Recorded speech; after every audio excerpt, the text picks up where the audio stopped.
We are taking a look at the KIWI Design Comfort Battery Audio Head Strap that includes a deluxe head strap complete with battery built in the back for extended playtime, as well as on-ear headphones. So this head strap is designed as a complete one package solution for your audio, battery and head strap comfort needs. But is it worth the money? Well, let's find out.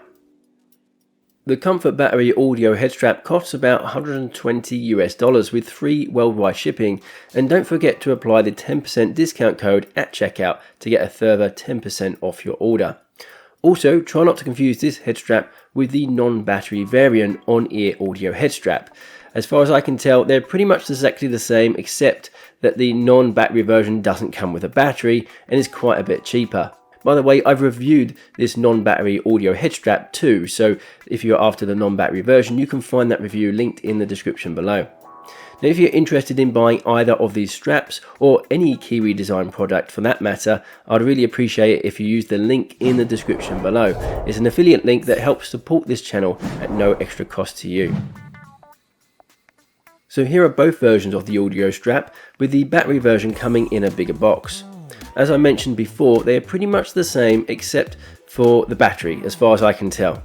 Because the battery strap has a battery built into the back of the band is thicker than the non-battery version. The non-battery version of the audio head strap is about 1 inch thick, including the dial on the back, which is about 2.54 centimeters, whilst the battery version of the audio head strap is about 1.5 inches thick around the back, and that's about 3.81 centimeters. But apart from that, that's the only difference that I can see between the two straps. Now, fitting the strap is super simple. Snap the back head cup into the strap, making sure left goes with left and right goes with right. Then snap the arms of the strap onto the arms of the headset, remove the facial interface, loop the top strap through the appropriate slot on the headset, then replace the interface and you're done. Putting the headset on is similarly very easy to do. Lift the back of the head strap via the hinge. You can see the earphones also move outward when you do this so they don't get in the way. Then you lower the head strap and adjust the tightness of it using the twisty knob on the back, and adjust the top head strap too until you've got it fitting just right. The battery charges via USB-C on the back. You can use your Quest 2 charger for this. And a USB-C cable runs from the battery in the back of the head strap to the charging port on the side of the headset. If you plug that in whilst charging the head strap, it will also charge the headset too, and here are the charging times. So for the head strap, from 0 battery, it will take 4 hours for the head strap to charge completely. Now, if the head strap is full but the Quest 2 battery is at 0, it will take 3 hours to charge the Quest 2 through the head strap charging port. And if both the head strap and the headset are at 0 battery, it would take 5 hours to charge them both fully.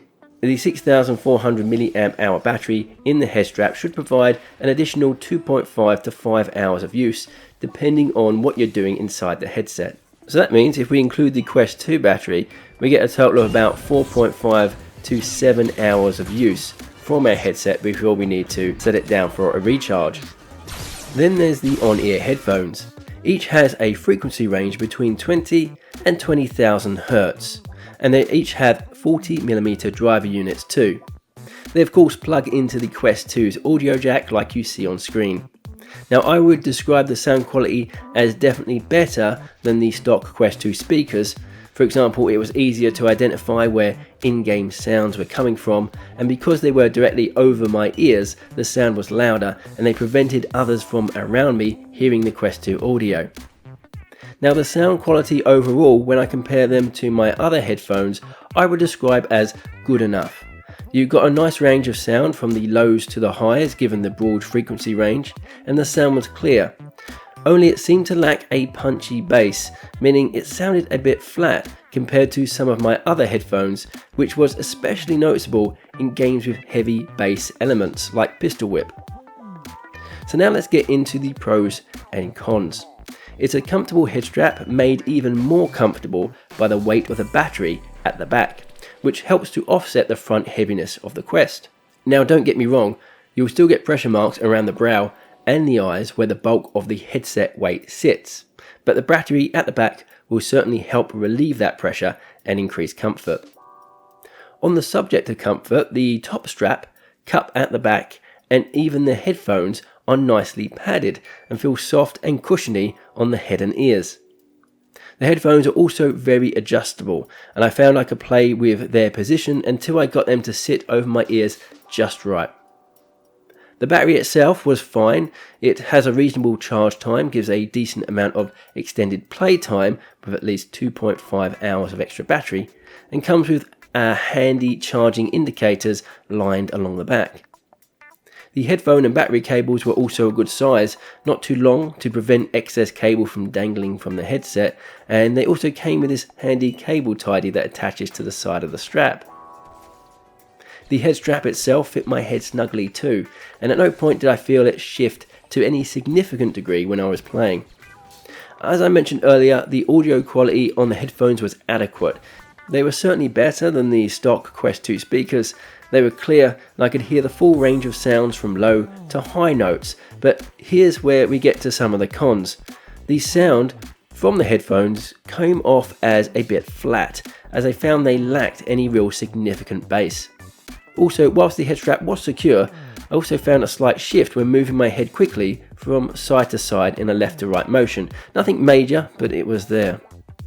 The comfy padding on the strap and the headphones was nice, but one drawback of this is it could make things a little hot and sweaty, especially when playing some intense games. Another minor point was just the look of the audio cable over the top of the headset. It's only cosmetic, but I thought it looked a bit messy. Last, it does make the Quest 2 quite a bit bulkier, so you're going to need a larger travel case if you want to transport it. Now overall, personally, I like this head strap. It's certainly convenient having a comfortable head strap, spare battery, and pair of decent headphones all in one neat package, and would probably save you money than if you were to buy each of these components separately. The head strap was comfortable, the battery gave a decent amount of additional playtime, and while I wasn't blown away by the audio quality of the headphones, at the same time it wasn't bad either, and for me it did the job. Anyway, that's it for my testing and review. Remember, if this headphone battery strap seems like something you would like to purchase, please go through the affiliate link in the description below to support the channel at no extra cost to you. As always, thank you for watching, and I hope to catch you in the next one.